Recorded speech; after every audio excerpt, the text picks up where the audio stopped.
ஆமா, வீட்டுல மொத்தம் எத்தனை பேர் இருக்கு?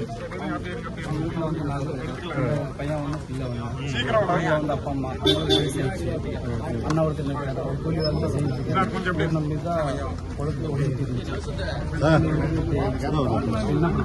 தின வருமானம் எவ்வளவு சம்பாதிச்சிட்டு இருந்தாரு? என்ன வேலை செஞ்சுட்டு இருந்தாரு?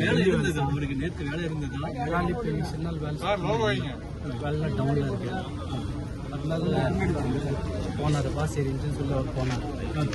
பாஸ் யாரு கொடுத்தாலும் அது தெரியல தெரியாது. சரி சார், கட்சியிலேருந்து ஏதாவது ஃபோன் வந்ததா உங்களுக்கு? ஏதாவது தொலைபேசியில் தகவல்? ஆனால் எந்த இதுவுமே வரல, நேற்று இருந்து வரல, யாரும் கூப்பிடல. வந்து பார்த்துட்டு போனாங்க. யார் வந்து பார்த்துட்டு போனாங்க?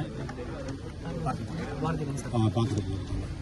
இப்போ அதாவது அவன் கட்சியில் இருக்கிறதா இல்லை பாஸ் மட்டும் தான் வாங்கிட்டு பார்க்க தேவைப்படும். கட்சியில் பாஸ் அந்த கூட்டத்துக்கு போக என்ன காரணம்னு நினைக்கிறீங்க நீங்க? அவருக்கு தான் தெரியும். ஏன்னா ஒரு ஸ்டோரியிலுமே வந்து அந்த இருக்கிற மாதிரி வீடியோ ஒன்று போட்டிருந்தாரு. உங்களுக்கு எப்ப தகவல் வந்துச்சு? என்ன நடந்திருக்குன்னு நடந்த உடனே நம்ம பக்கத்தில் தான் இருக்கோம். ஒரு 1.5 கிலோமீட்டர் தான்.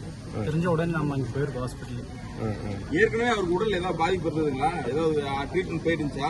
இல்லை, அது ரொம்ப நாள் இருந்துச்சு. இப்போ நல்லதா இருந்தாரு. ஆப்ரேஷன் பண்ணியிருக்காங்க. என்ஜிஓ ஒரு வாட்டி பண்ணாங்க. ஆனால் நல்லதா இருந்தார். இந்த 1.5 வருஷம் ஆயிடுச்சு நீட் பண்ணி. இது வரைக்கும் எந்த தொந்தரவுமே இல்லை. ட்ரீட்மெண்ட் எல்லாம் கரெக்டாக பண்ணார். எல்லாமே கரெக்டாக முடிஞ்சிருச்சு. இப்போ என்ன உடல் பெறுவீங்களா இல்லை பெற மாட்டீங்களா? ஏதாவது இழப்பீடு கேட்குறீங்க? இழப்பீடு கொடுத்து என்ன பண்றது சார்? ஆகுது. டிமாண்ட் எவ்வளோ வைக்கிறீங்க? உங்க பேர் நீங்க என்ன உறவு அவருக்கு?